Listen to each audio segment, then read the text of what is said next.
4 महीने हो चुके हैं आंदोलन को और बात बनती दिख नहीं रही है, तो आगे का क्या प्लान है? आगे आगे जो चुनाव होने लग रहे हैं तो यही है, मैं तो माननीय मोदी जी से ये कहूँगी, जो तुम्हारी 2 सीटें है करें वे भी ना आने की हैं, कृपया करके आप बिल वापस कर लें, किसानों को सह सम्मान घर भेज दें और जितने भी किसान भाइयों की हमारे शहादत हुई है उन्हें शहीदी का दर्जा दे दें। देखो वो आंदोलन में जितने भी हमारे शहीद हुए शहीद माने जाएं, और जो पुराने हमारे आंदोलन हुए आंदोलनकारी, तो उन ये जो यहाँ पे शहीद हुए तो ये भी शहीदी का इनको दर्जा दे दें, मैं सह सम्मान, ये बाकी जितने बचे हैं घर चले जाए, जो तुम्हारी 2 सीट आवे नहीं तो वे भी ना आने की है। ऐसा माहौल देश में बन रहा है। अच्छा, जो किसान नेता हैं वो लगातार दौरे कर रहे हैं, बंगाल के दौरे कर रहे हैं, तो क्या पूनम पंडित भी बंगाल जाएंगे? हाँ बिल्कुल जाएंगे, क्यों जाना नहीं चाहिए, वहाँ किसान ना रहते। वो बंगाल भी जो है भारत के अंदर ही है, व्हाइट हाउस थोड़ी है जो अमेरिका में है, तो जाएंगे अगर बिल्कुल। पूनम पंडित बंगाल जाती हैं तो किसी एक पार्टी को मतलब समर्थन नहीं नहीं बिल्कुल नहीं। देखिए बंगाल जाने का ये मतलब नहीं है कि किसी पार्टी का समर्थन करें, और क्या बोलते हैं, बंगाल जाने का ये मतलब है जो वहाँ के किसान हैं उन्हें हम अपनी समस्या बतावें कि भाई हम यहाँ बैठे हुए हैं, किस लिए बैठे हुए हैं, और वो उनका हमारा भी तो फर्ज बने कि वो जुमलेबाजी में ना मैं किसी। पूनम पंडित पिछले कुछ दिनों से गाजीपुर दिखाई नहीं दे रही है इसके। हाँ मेरा स्वास्थ्य ठीक नहीं है, डॉक्टर ने मुझे बेड रेस्ट के लिए बोला है, मेरी तबीयत बहुत ज़्यादा ख़राब है, तो इसलिए मैं बॉर्डर पे नहीं आई हूँ। अगर बात की जाए पूरे देश से हर तबके का समर्थन मिल रहा है किसान आंदोलन को, चाहे वो फौजी हो चाहे वो नेता लोग हो। अभय चौटाला ने भी समर्थन किया और अभी हाल ही में मेघालय के जो राज्यपाल हैं उन्होंने भी अब समर्थन कर दिया है, तो किस तरह से देख रहे हैं? जो 5-7 हज़ार एमएलए हमारे हैंगे भारत में, उनमें से एक ही एमएलए अभय चौटाला जी निकल का है। ऐसे लोगों से सीख लेनी चाहिए, ये जो एमएलए कुर्सी पे चिपक के बैठे हुए हैं कि भाई देखो ऐसे भी लोग हैं। और जो मेघालय के हैं सतपाल जी, मैं उनको सैल्यूट करती हूँ, अभय जी को भी सैल्यूट करती हूँ कि उन्होंने किसानों के सम्मान में इतना अच्छा काम किया है।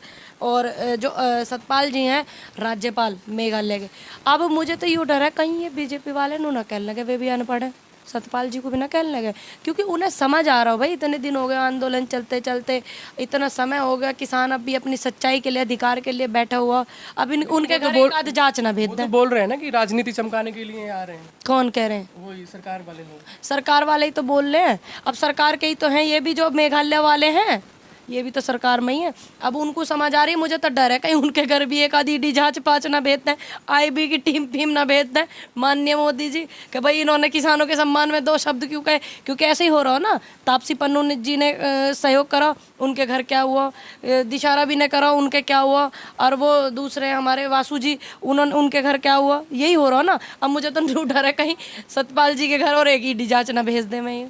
तो सभी के साथ ऐसा कुछ हो रहा है, तो आपके साथ कभी ऐसा कुछ हुआ पुलिस का किसी ने? हाँ हाँ बहुत ज़्यादा हुआ, तो वो तो लाइव कैमरा सब कुछ रिकॉर्ड में, बहुत सारी वीडियो भी है वो, और मैं जैसे बताती रही तो लोग सोचते होंगे लड़की झूठ बोल रही है झूठ बोल रही है। शुक्र है कि एक दिन लाइव कैमरा ही चल गया काम, इंस्पेक्टर साहिबा आ गई अरेस्ट करने के लिए, कहने लगी कंप्लेंट है, फिर उन्होंने, मैंने कहा कंप्लेंट दिखाओ आप, तो उन्होंने दिखाया नहीं क्योंकि कोई कंप्लेंट थी ना, वो तो बस मुझे रोकना चाह रही हैं। पर मैं तो यही कहूँगी कि उनकी मजबूरी थी, लेकिन कुछ लोग जो चंद लोग बैठ जावे वहाँ बॉर्डर पर भी हैंगे इस तरीके के, जो मेरे को रोकने की कोशिश बार बार प्रयास करें, लेकिन मैं उस चीज़ को बिल्कुल ध्यान में नहीं रखती। मेरे को कर्म करना है, मैं अपने कर्म पे लगी हुई हूँ, बात खत्म। अच्छा पूनम जी, क्या लगता है लोग जो हैं आपको रोकने की कोशिश कर रहे हैं, इसके पीछे क्या रीज़न हो सकता है? हो सके भाई इतने छोटे से गांव से लड़की गरीब परिवार से आई हुई है, तो यूँ इतना प्यार इसे मिल रहा है, इतनी लोकप्रियता बढ़ रही है, ये भी हो सके। ये भी हो सके कि किसानों को इकट्ठा करती है, कर लेती हो। अगर परमात्मा ईश्वर की कृपा से मेरे को बहुत लोग प्यार करते हैं, अगर मैं किसी को बोलती हूँ तो पूरा सहयोग करते हैं। तो कुछ लोग ऐसे हों वहाँ पे असामाजिक तत्व घुस रहे हो जो नहीं चाहते कि बॉर्डर पे भीड़ रहे, ऐसे ऐसे लोग हैं। कुछ लोग तो मैं आपको बस बता नहीं सकती, जो वहाँ पे लोग हैं यूनियन में ही, वो भी दिक्कतें मेरे साथ करते हैं, लेकिन मैं नहीं चाहती कि ध्यान भटक के आंदोलन से उन लोगों पे जावे। मैं ये चाहूँ जो आंदोलन की रूपरेखा सच्ची चल रही है और आंदोलन पे ही सभी का ध्यान रहे। बाकी ये बात तो बाद की है, अगर कुछ ऐसी बात आएगी तो बिल्कुल सभी को बताया जाएगा कौन कौन रोक। जो नेता लोग हैं वो लगातार विवादित बयान दे रहे हैं। अभी हाल ही में जो तीरथ सिंह रावत है उन्होंने बोला है कि जो महिलाएं हैं वो जींस ना पहने, ये हमारे देश के लिए गलत है। मेरा तीरथ रावत जी से अनुरोध है हाथ जोड़ के, कृपया करके अपने नेत्रदान वो कर देंगे, क्योंकि जब आप अपने घर में नहीं देख सकते, उनकी बेटी की एक फ़ोटो वायरल हो रही है, मैं तो खैर उस पर कुछ टिप्पणी नहीं करूँगी, उसका मन है बेटी का, उनकी वो कुछ भी पैर कुछ काम वो करो, हमें तो कोई मतलब नहीं, लेकिन पहले आदमी को बोलने से पहले अपने अंदर अपने घर परिवार में भी झांकना चाहिए। अगर उन्हें किसी का जीन्स पहनना, फटी जीन्स पहनना, छोटी जीन्स पहनना पसंद नहीं है तो वो अपने नेत्र दान कर दें। भाई एक व्यक्ति की वजह से देश में कितनी लड़कियां जीन्स पहनती है, बहुत सारी पहने, उनमें से उनकी एक अपनी बेटी भी है। और जो हमारे बॉलीवुड स्टार हैं शॉर्ट कपड़े भी पहने। अब एक व्यक्ति की वजह से इतने सारे लोग क्यों टेंशन लेंगे, खामोखा थोड़ी टेंशन लेंगे। तो मेरा अनुरोध है भैया अपने नेत्र दान कर दें, किसी काम आ जाएंगे। अच्छा, किसानों की जो है लगातार 12-13 दौर की जो बातचीत हुई, अब बातचीत का दौर भी खत्म हो गया है, तो बिना बात के कैसे बात बनेगी? हम तो कह रहे हैं माननीय मोदी जी से हाथ जोड़ कर रिक्वेस्ट कर रहे हैं भैया आप जो है ये किसानों को बातचीत की टेबल पे लेकर हमें ससम्मान इन्हें घर पे भेजें, सम्मानित तरीके से। जितने किसान आंदोलन में शहीद हुए मेरे बुजुर्ग भाई, मेरे चाचे ताऊ, सब ने आप शहीदी का दर्जा देवें।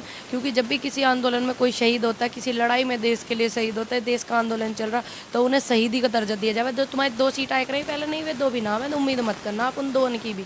माहौल ऐसा बन रहा मोदी जी, अगर आपको परमात्मा सद्बुद्धि देवे, अगर आपको समझ है किसानों के सम्मान में, अगर आप कभी आपने एक पल के लिए भी उनका सम्मान करो, तो आप इस आंदोलन को समाप्ति करवाएं, किसानों को घर भेजें, ये बिल वापस करवाएं और एमएसपी पक्की करवाएं। अच्छा, पूरे देश में नाम बदलने का सिलसिला जारी है। अभी हाल ही में सरदार पटेल स्टेडियम का नाम बदल के नरेंद्र मोदी रख दिया गया। देखिए ये जो स्टेडियम का नाम जो बदल के है बहुत ज़्यादा आहट करने वाली बात है। ये हमारे सरदार पटेल जी और जितने हमारे स्वतंत्रता सेनानी हैं उनकी आत्माओं को ठेस पहुंचाने का काम इन लोगों ने करा। क्योंकि आज तक आपने देखो कभी भी कि किसी बड़े नेता ने अपने जीते जी किसी हमारे स्वतंत्रता सेनानी का नाम हटा करके अपना नाम रखा, देखो आपने रिकॉर्ड उठा कर देखो। तो क्या ये हमारे जितने स्वतंत्रता सेनानी हैं जिन्होंने हमारे देश के लिए लड़ाई लड़ी है, तो ये उनको नाम को ख़त्म करना चाह रहे हैं, अपना नाम चमकाना चाह रहे हैं। मायावती जी ने अपने पुतले बनाए जब यही बहुत जोर जोर चिल्ला रहे डकरा रहे। हालांकि मायावती जी ने तो अपने पुतले बनाए, किसी के नाम नहीं बदला। जब ये हाय हाय डकरा रहे, पर्स ले लेकर मायावती पुतले बना रही, मायावती पुतले बना रही, ऐसा करके ये लोग चिल्ला रहे। अब ये लोग हमारे स्वतंत्रता सेनानियों के नाम को ख़त्म करने की कोशिश कर रहे हैं, उनकी आत्माओं को ठेस पहुँचाने की कोशिश कर रहे हैं और अपने जीते जी अपना नाम कर रहे हैं। ये क्या कर रहे हैं बताओ तुम, है? तो इनको शर्म आनी चाहिए इस चीज़ पे। और हमारे देश में तो बहुत ज़्यादा, अब देखो तुम्हें रेल बेचो, LIC बेचो, बंदरगाह बेचो, ट्रेन बेचो और तुम्हारा ये BSNL बेचो, बैंक बेचो, सब चीज़ बेचो, और कोई सच बोले और कोई इनके खिलाफ आवाज़ उठावे तो उसे जेल भेजो। इन्होंने यू एजेंडा चला रखा। अच्छा, मेरा लास्ट सवाल, आंदोलन को 4 महीने हो चुके हैं, 300 से ज़्यादा शहादत हो चुकी हैं, बातचीत का दौर भी खत्म हो चुका है, तो आखिर निष्कर्ष कैसे निकलेगा? निष्कर्ष तो देखो लिखड़ेगा। और हमारे जो देश का किसान है जो सारा एक है इकट्ठा, ये बहुत बड़ी बात है। और ये निष्कर्ष इस विषय पर निकलेगा जब ये हमारी नहीं सुनेंगे। जब ये हमारी नहीं सुनेंगे तो हमें तो अपना वोट महत्वपूर्ण समझना। अब चलता रहेगा ये सिस्टम, और जो दूसरी सरकार आवेगी जब ये ऐसे करते रहेंगे, देख कोई बात नहीं, हमारी तो मजबूरी करना। क्योंकि किसान की सांसें और आत्मा जुड़ी होती है खेत से और फसल से, तो सांस और आत्मा में से कोई एक चीज़ आप निकाल लोगे तो जिंदा रहना मुश्किल है। तो इस कोई बात नहीं, अगर हमें इंतजार करना, ये नहीं मान रहे, अड़ियल रवैया अपना रहे, तो हम इंतजार करेंगे आंदोलन।